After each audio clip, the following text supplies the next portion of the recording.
భారతదేశం చుట్టూ కమ్ముకున్న అగ్రరాజ్యాల నీడ 145 కోట్ల మంది ఒక్కసారిగా రోడ్డు మీదకు వస్తే ఇండియా పరిస్థితి ఏమిటి?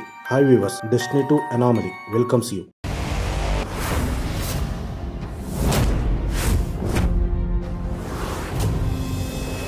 కొన్ని సంవత్సరాల క్రితం ప్రస్తుత భారతదేశం అఖండ భారతదేశంగా జెండాను ఎగరవేసింది. కానీ ఇప్పుడు జనాభా ఎక్కువ, విస్తీర్ణ తక్కువగా ప్రపంచంలోనే మొదటి స్థానంలో ఉంది. భారతదేశం అంటే మట్టి ముద్ద కాదు, పుల్లు గదుర్లు పొరిచే ఎన్నో యుద్ధాలను ఎదుర్కొన్న నేల. అందుకేనేమో ఈ నేల అంటే భారతీయులకు తల్లిదండ్రులతో, గురువుతో, భగవంతుడితో, స్నేహితుడితో సమానంగా చూస్తారు. కానీ ఆ లెక్కలు ఇప్పుడు పూర్తిగా మారబోతున్నాయి. భవిష్యత్తులో భారతదేశం భారతీయుల మూలంగానే కరువు దేశంగా మారబోతుందని కొంతమంది నిపుణుల అంచనా. అందుకు ఉదాహరణగా మన చుట్టూ ఉన్న దేశాల పరిస్థితి. అఖండ భారతదేశంలో ఇండియా తప్ప పాకిస్తాన్, నేపాల్, బంగ్లాదేశ్, శ్రీలంక దేశాలు చైనాతో మిత్రపక్షంగా ఉన్న దేశాలు. భారతదేశాన్ని తన గుప్పెట్లో పెట్టుకోవడానికి మన చుట్టూ ఉన్న దేశాలని తన వశం చేసుకోవాలని చైనా ప్లాన్ చేస్తుంది. అందుకు గాను ఈ దేశంలో మేము పెట్టుబడులు పెడతాం అని నమ్మించి వివిధ ప్రాజెక్టులకు తక్కువ వడ్డీకి రుణాలు ఇచ్చి చివరిలో రుణాలు ఎక్కువయ్యేలా చేయడం, ఎదురు ప్రశ్నించిన ప్రధానుల పాలన పడిపోయేలా చేయడం చైనా వ్యూహం. ఈ ఉచ్చులో పడిన మొట్టమొదటి దేశం పాకిస్తాన్. అదేంటి, చైనా పాకిస్తాన్ అన్నదమ్ముల్లాగా ఉంటారు కదా, వీళ్ళిద్దరి మధ్య గొడవలు ఏంటి అనే అనుమానం మీకు రావచ్చు. చైనాకి పాకిస్తాన్కి భద్ర శత్రువు ఏదైనా ఉందంటే అది భారతదేశం మాత్రమే. శత్రువు మనకి మిత్రుడనే భావాన్ని ఈ ఇరు దేశాలు బాగా పాటిస్తాయి. అది మన విషయంలో. అసలు విషయానికి వస్తే, పాకిస్తాన్కి ఇమ్రాన్ ఖాన్ ప్రధానిగా ఉన్నప్పుడు పాకిస్తాన్లో తన ఆధిపత్యం కొనసాగడం లేదని చైనా పాకిస్తాన్ని ఆర్థికంగా దెబ్బతీసింది. Imran Khan Pakistan cricket player. ఇతని సారథ్యంలోనే పాకిస్తాన్ 1992లో మొట్టమొదటిసారిగా ప్రపంచ కప్ను గెలుచుకుంది. ఆ తర్వాత ఇమ్రాన్ క్రికెట్కి రిటైర్మెంట్ ఇచ్చి సామాజిక సేవల్లో పాల్గొని అవినీతికి వ్యతిరేకంగా పోరాటం, సామాన్య ప్రజల కోసం సంక్షేమ రాజ్య స్థాపన, పేదరికాన్ని నిర్మూలించడం అనే నినాదాలతో ఆయన రాజకీయాల్లోకి వచ్చి పాకిస్తాన్ తెహ్రీక్ ఏ ఇన్సాఫ్ పార్టీని పెట్టి 2018 ఆగస్టులో పాకిస్తాన్ 19వ ప్రధానమంత్రి అయ్యాడు. ఇమ్రాన్ ఖాన్ ప్రధాని అయిన వెంటనే చైనాతో విభేదాలు మొదలయ్యాయి. దానికి కారణం సిపిఈసి అంటే China Pakistan economic corridor project. ఇది చైనా యొక్క బిల్డ్ అండ్ రోడ్ ఇనిషియేటివ్లో ఒక భాగం. సిపిఈసి అనేది భారీ మౌలిక వసతుల ప్రాజెక్ట్. దీని లక్ష్యం పాకిస్తాన్లోని గద్వార్ పోర్ట్ నుంచి చైనాలోని జిన్జియాంగ్, ప్రావిన్సీ కస్గర్తో రోడ్లు, వంతెనలను, పైప్ లైన్లను అనుసంధానం చేయడం. చైనాకు ఆఫ్రికాకు మధ్య వాణిజ్య రవాణా చేయడానికి పాకిస్తాన్ ద్వారా ఒక సురక్షితమైన మార్గాన్ని సృష్టించడం. ప్రస్తుతం చైనా నౌకలు స్ట్రీట్ ఆఫ్ మెలాకా నుండి వెళ్ళాలి. అది చాలా దూరం అండ్ సేఫ్టీ పరంగా సవాల్తో కూడిన మార్గం. ఈ ప్రాజెక్ట్ ద్వారా పాకిస్తాన్లో మౌలిక సదుపాయాలు అభివృద్ధి చేయడం, ఉద్యోగ అవకాశాలు పెరగడంతో పాటు విద్యుత్ కొరత కూడా తగ్గుతుంది. అలాగే దేశ ఆర్థిక వ్యవస్థ బలపడుతుంది. అరేబియా సముద్రంలో ఉన్న గద్వార్ పోర్ట్ను లోతైన ఓడరేవుగా అభివృద్ధి చేయడం, పాకిస్తాన్లోని వివిధ ప్రాంతాల్లో పరిశ్రమలను ప్రోత్సహించడానికి ప్రత్యేక ఆర్థిక మండళ్లను ఏర్పాటు చేయడం.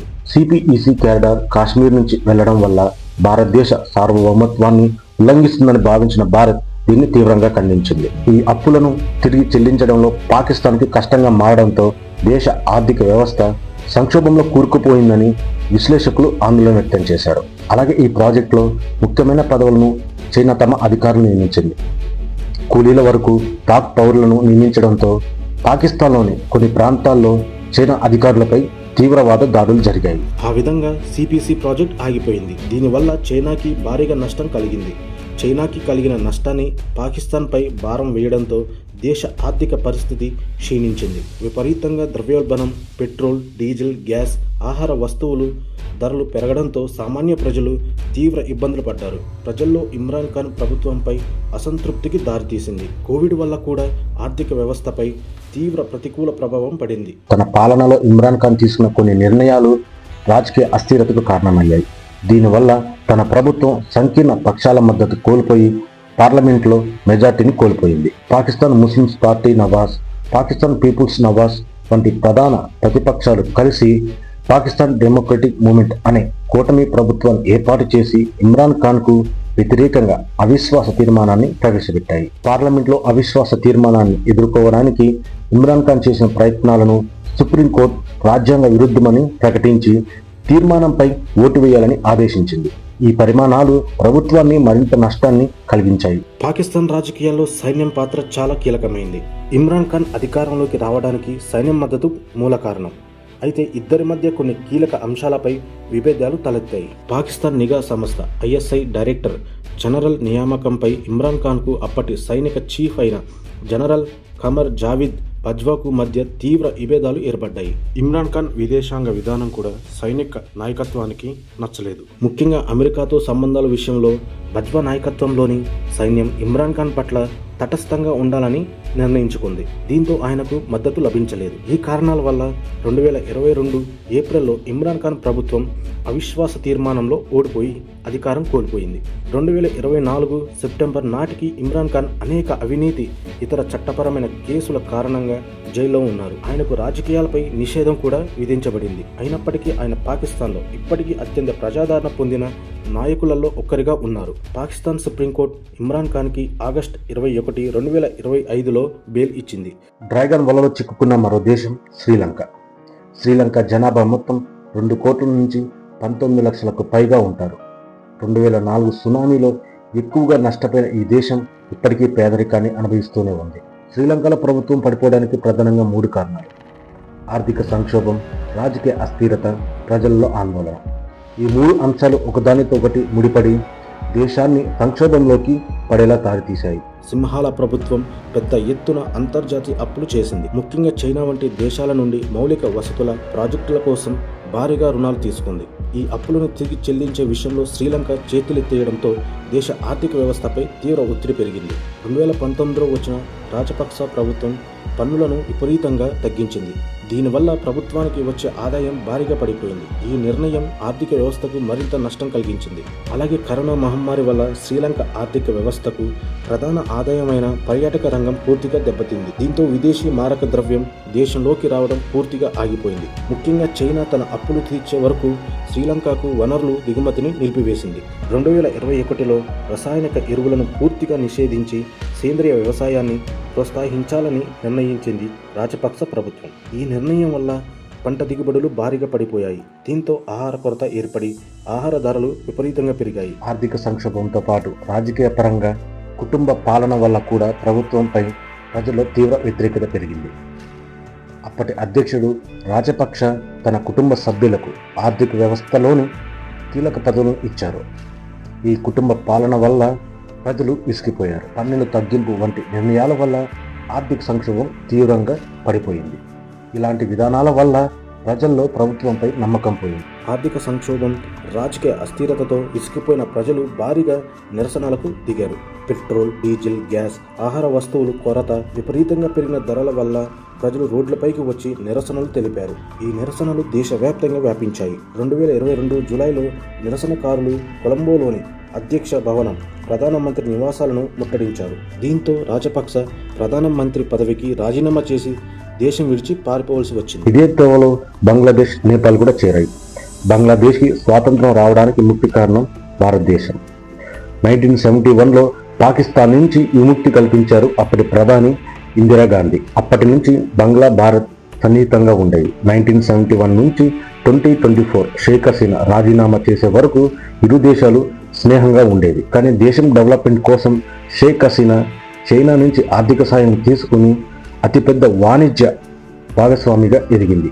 బంగ్లాదేశ్లో రోడ్లు, వంతెనలు, ఓడరేవులు, పవర్ ప్లాంట్ నిర్మాణానికి చైనా $1 బిలియన్ అప్పులు, పెట్టుబడులు ఇచ్చింది.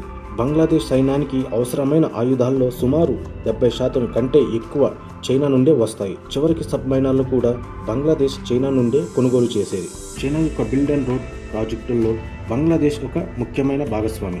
షేక్ హసీనా తన పాలనలో చైనా కోసం భారత్ను వదులుకోలేక ఇండియా ఆందోళన చెందకుండా ఉండేందుకు వ్యూహాత్మకమైన ఓడరేవులపై చైనాకు పూర్తి నియంత్రణ ఇవ్వలేదు. అదే సమయంలో దేశ అభివృద్ధి కోసం చైనా నుండి వచ్చే భారీ నిధులను వదులుకోలేదు. ఉదాహరణకు తిస్తా నది ప్రాజెక్టు విషయంలో భారత్, చైనా 2 దేశాలు ఆసక్తి చూపించినప్పుడు ఆమె చాలా జాగ్రత్తగా వ్యవహరించారు. ఇండియాతో షేక్ హసీనా స్నేహంగా ఉండడం ఇష్టలేని చైనా భారత్పై దేశంలో ఉన్న వాళ్ళతో, ముఖ్యంగా యంగ్ పీపుల్తో ఒక అండర్ గ్రౌండ్ ప్లాన్ చేసింది. బంగ్లాదేశ్లో ఒక పథకం ఉంది. ఇది పథకం అనొచ్చు లేదా నియమం అనొచ్చు. బంగ్లాదేశ్ ఉద్యోగాల్లో 30% కోటాను 1971 స్వాతంత్ర సమర యోధుల వారసులకు కేటాయించాలని ఒక నియమం ఉంది. ఇప్పటివరకు ఈ కోటాపై బంగ్లాలో కొంతమందికి మాత్రమే అసంతృప్తి ఉండేది. ఈ పథకాన్ని దృష్టిలో పెట్టుకున్న చైనా షేక్ హసీనా ప్రభుత్వాన్ని పడగొట్టడానికి బంగ్లాదేశ్లో ఉన్న పాకిస్తాన్ ఉగ్రవాదులతో ఈ 30% కోటాని ఎత్తివేయాలని అనే ఉద్యమాన్ని తెరలేపింది. బంగ్లాదేశ్లో పాకిస్తాన్ ఉగ్రవాదులు ఎందుకు ఉంటారనే డౌట్ మీకు ఉండొచ్చు. బంగ్లాదేశ్లో ఉండేది ముస్లింసే, కానీ వాళ్ళ భాష ఉర్దూ కాదు, బెంగాలీ. అప్పటి ప్రధాని షేక్ ముజిబుర్ రెహమాన్ నాయకత్వంలో ఉర్దూని బలవంతంగా రుద్దడం వ్యతిరేకిస్తూ బెంగాలీ భాష ఉద్యమం మొదలైంది. ఈ కారణంగా బంగ్లాదేశ్ ఇండియా సరిహద్దుల్లో నుంచి భారతదేశంలోకి ఈజీగా రావచ్చని పాకిస్తాన్ ఉగ్రవాదులు బంగ్లాదేశ్లో ఉండేవారు. సో ఇప్పుడు అసలు విషయానికి వస్తే, స్వాతంత్ర సమర యోధుల వారసులపై ఉన్న 30% కోటా వల్ల ప్రతిభ ఉన్న విద్యార్థులకి అన్యాయం జరుగుతుంది అని భావించిన యువత దీనిని తగ్గించండి లేదా ఎత్తివేయాలని నిరసనలు మొదలుపెట్టారు. ఈ నిరసనలను అడ్డుపెట్టుకుని ఇండియాపై ద్వేషం ఉన్న కొంతమంది బంగ్లాదేశ్లో ఉన్న హిందువులపై తీవ్రంగా దాడి చేశారు. ఇప్పటికీ బంగ్లాదేశ్లో హిందువులపై దాడి జరుగుతూనే ఉందనుకోండి. విద్యార్థుల నిరసనలను ప్రభుత్వం చాలా కఠినంగా అణచివేసే ప్రయత్నం చేసింది. నిరసన తెలుపుతున్న విద్యార్థులపై పోలీసులు, భద్రతా దళాలు కాల్పులు జరిపాయి. ఈ హింసలో సుమారు 300 నుండి 400 మంది వరకు ప్రాణాలు కోల్పోయారు. నిరసనకారులను షేక్ హసీనా రజాకర్లు 1971 యుద్ధంలో పాకిస్తాన్కి సహకరించిన ద్రోహులు అని పిలవడం విద్యార్థుల్లో తీవ్ర ఆగ్రహాన్ని కలిగించింది. చివరి నిమిషంలో పరిస్థితి చేయి దాటిపోయినప్పుడు ప్రజలపై కాల్పులు జరపడానికి సైన్యం నిరాకరించింది. ప్రజలకు వ్యతిరేకంగా తాము నిలబడలేమని సైన్యం అధ్యక్షుడు స్పష్టం చేయడంతో షేక్ హసీనాకు మరో దారి లేకుండా పోయింది. ఆగస్టు 5, 2024 వేలాది మంది ప్రజలు ఢాకాలోని ఆమె నివాసాన్ని ముట్టడించే లోపు షేక్ హసీనా రాజీనామా చేసి హెలికాప్టర్లో భారతదేశానికి పారిపోయి వచ్చారు. నేపాల్ పరిస్థితి శ్రీలంక, బంగ్లాదేశ్ కంటే చాలా భిన్నమైంది. శ్రీలంక, బంగ్లాదేశ్లో ప్రభుత్వం పడిపోవడానికి ప్రజల తిరుగుబాటు అయితే, నేపాల్లో తరచుగా ప్రభుత్వాలు పడిపోవడానికి రాజకీయ అస్థిరత, ప్రభుత్వాల మార్పు. నేపాల్లో ప్రభుత్వాలు పడిపోవడానికి తరచుగా ప్రధానమంత్రులు మారడానికి ముఖ్య కారణం చైనా. ఎందుకంటే భారతదేశానికి అనుసంధానమైన దేశం నేపాల్. ఇది దృష్టిలో ఉంచుకున్న చైనా తన స్వప్రయోజనాల కోసం నేపాల్ రాజకీయాలను తనకి అనుకూలంగా ఉండేలా చూసుకునేది. నేపాల్ పార్లమెంట్లో ఏ ఒక్క పార్టీకి కూడా ప్రభుత్వం ఏర్పాటు చేయడానికి సరిపడా మెజారిటీ ఉండదు. దీనివల్ల 3 ప్రధాన పార్టీలు, నేపాలీ కాంగ్రెస్, కేపీ శర్మ ఓలే పార్టీ, సిపిఎన్ మావోయిస్ట్ సెంట్రీ ఒకదానితో ఒకటి కలిసి ప్రభుత్వాలను ఏర్పాటు చేసుకునేవారు. ఒక పార్టీ మద్దతు ఉపసంహరించుకోగానే అధికారంలో ఉన్న ప్రభుత్వం పడిపోయేది. నేపాల్ రాజకీయాలు ప్రధానంగా 3 వ్యక్తుల చుట్టూ తిరుగుతాయి: షేర్ బహదూర్ దేవోబా, కేపీ శర్మ ఓలే, పుష్ప కమల్ దాహల్. వీరి మధ్య పదవుల పంపకం విషయంలో నిరంతరం విభేదాలు వస్తూ ఉండేవి. ఉదాహరణకు, సగం కాలం ఒకరు ప్రధానిగా ఉండాలని ఒప్పందం చేసుకుని తర్వాత ఆ ఒప్పందాన్ని అతిక్రమించడం వల్ల ప్రభుత్వాలు పడిపోయేవి. 2015లో నేపాల్ కొత్త రాజ్యాంగాన్ని యాక్సెప్ట్ చేసినప్పటి నుంచి అధికారుల విభజన విషయంలో క్లారిటీ ఉండేది కాదు. లాస్ట్ 16 yearsలో నేపాల్లో 13 మంది కంటే ప్రధానమంత్రులు మారారు. నేపాల్ భూపరివేష్టిత దేశం. అటు చైనాకు, ఇటు భారత్కు మధ్యలో ఉంటుంది. నేపాల్లో కమ్యూనిస్ట్ పార్టీలు బలంగా ఉండాలని, తన బిల్డ్ అండ్ రోడ్ ప్రాజెక్టులకు మద్దతు ఇవ్వాలని చైనా కోరుకుంది. చరిత్రాత్మక, సాంస్కృతిక సంబంధాల దృష్ట్యా ఇప్పటికీ నేపాల్తో సన్నిహితంగా ఉండాలని భారత్ ప్రయత్నిస్తుంది. ఈ 2 దేశాల ప్రభావం నేపాల్ రాజకీయాలపై పడడం వల్ల అంతర్గతంగా నాయకుల మధ్య విభేదాలు తలెత్తాయి. 2024 జూలైలో ఒక పెద్ద రాజకీయ మార్పు జరిగింది. ప్రధానిగా ఉన్న పుష్పకమల్ దాహల్కు తన మద్దతును ఉపసంహరించుకున్న నేపాలీ కాంగ్రెస్ కేపీ శర్మ ఓలేతో చేతులు కలిపింది. దీనివల్ల కేపీ శర్మ ఓలే ప్రధానమంత్రి అయ్యారు. దేశంలో రాజకీయ స్థిరత్వాన్ని, రాజ్యాంగాన్ని సవరించాలని నినాదంతో ఈ 2 పార్టీలు ప్రభుత్వాన్ని ఏర్పాటు చేసుకున్నాయి. చైనా యొక్క అనుకూలమైన నిర్ణయాలు వేగంగా జరగడానికి నేపాల్లోని కమ్యూనిస్టు పార్టీలతో చైనా స్నేహపూర్వకంగా ఉండేది. 2020-2021లో అప్పటి ప్రధాని కేపీ శర్మ ఓలే, పుష్ప కమల్ దాహాల్కు మధ్య గొడవ వచ్చినప్పుడు వాళ్ళిద్దరూ విడిపోకుండా ప్రభుత్వం పడిపోకుండా ఉండడానికి చైనా తన రాయబారిని నేపాల్కు పంపించేది. కేపీ శర్మ ఓలే ప్రధానిగా ఉన్నప్పుడు చైనాకు చాలా అనుకూలంగా ఉండేవారు. ఆయన హయాంలోనే నేపాల్ తన మ్యాప్లో భారత భూభాగాలను చేర్చడం వంటి వివాదాస్పద నిర్ణయాలు తీసుకుంది. దీని వెనక చైనా ప్రోద్బలం ఉందని విశ్లేషకుల అనుమానం. ఓలే ప్రభుత్వం పడిపోకుండా ఉండడానికి చైనా గతంలో చాలా ప్రయత్నాలు చేసింది. పుష్ప కమల్ దాహల్ తరచుగా తన మద్దతును మారుస్తూ ఉండేవాడు. ఆయన చైనాకు అనుకూలమైన కమ్యూనిస్ట్ కూటమి నుండి బయటకు వచ్చి భారత్తో సన్నిహితంగా ఉండి నేపాల్ కాంగ్రెస్తో చేతులు కలిపినప్పుడల్లా చైనా అసంతృప్తిగా ఉండేది. ఈ క్రమంలో కూటములను విడగొట్టడానికి లేదా కలపడానికి చైనా రాయబారాలు తెర వెనక నుంచి నడిపించేది. శ్రీలంక తరహాలోనే నేపాల్లో కూడా చైనా భారీ మౌలిక వసతుల ప్రాజెక్టు చేపట్టింది. ఈ ప్రాజెక్టు ద్వారా నేపాల్ ఆర్థికంగా తమపై ఆధారపడేలా చేయడం, తద్వారా నేపాల్ రాజకీయాలు తమకి అనుకూలంగా మార్చుకోవాలనే చైనా ప్లాన్. రెండు పెద్ద దేశాల మధ్య ఉన్న చిన్న దేశం నేపాల్. ఇక్కడ భారత ప్రభావాన్ని తగ్గించి తన ప్రభావాన్ని పెంచుకోవాలని చూస్తుంది చైనా. నేపాల్లో భారత్కి అనుకూలమైన ప్రభుత్వం వచ్చినప్పుడల్లా ఆ ప్రభుత్వాన్ని చైనా పడగొట్టాలని ప్రయత్నిస్తుందని రాజకీయ విశ్లేషకులు చెబుతున్నారు. నేపాల్లో ప్రభుత్వం పడిపోవడానికి చైనా కుట్ర చేయడం కంటే తనకు అనుకూలమైన వారు అధికారంలో ఉండేలా చూసుకోవడం, కమ్యూనిస్ట్ పార్టీలను ఏకం చేయడం కోసం చైనా తీవ్రంగా శ్రమిస్తుంది. అయితే నేపాల్ నాయకుల మధ్య ఉన్న అంతర్గత విభేదాలు, అధికార దాహం వల్లే అక్కడ ప్రభుత్వాలు పడిపోతున్నాయి. చైనా ఆ పరిస్థితులను తనకి అనుకూలంగా వాడుకోవాలని చూస్తుంది. China target India. మిగతా దేశాలను ఆటలో పావులో వాడుకుంటుంది. డెవలప్మెంట్, పేదరికం నిర్మూలన వంటి విషయాల్లో శ్రీలంక, పాకిస్తాన్, బంగ్లాదేశ్, నేపాల్ మనకంటే చాలా వెనకబడి ఉన్నాయి. ఈ దేశాలకు చైనా ఆర్థికంగా సహాయం చేసి చివరిలో ఆయా దేశాల్లో తన జెండాను పాతి ఇండియా చుట్టూ తన అధికారం చలాయించాలన్నదే చైనా వ్యూహం. డ్రాగన్ ఎన్ని వ్యూహాలు చేసినా భారతీయులు లొంగరు. ఎందుకంటే యుద్ధాలు మనకి కొత్త కాదు. భారతదేశం అంటే కేవలం మట్టి ముద్ద కాదు, ఒళ్ళు గగుర్లు పరిచే ఎన్నో యుద్ధాలని ఎదుర్కొన్న నేల. జై హింద్.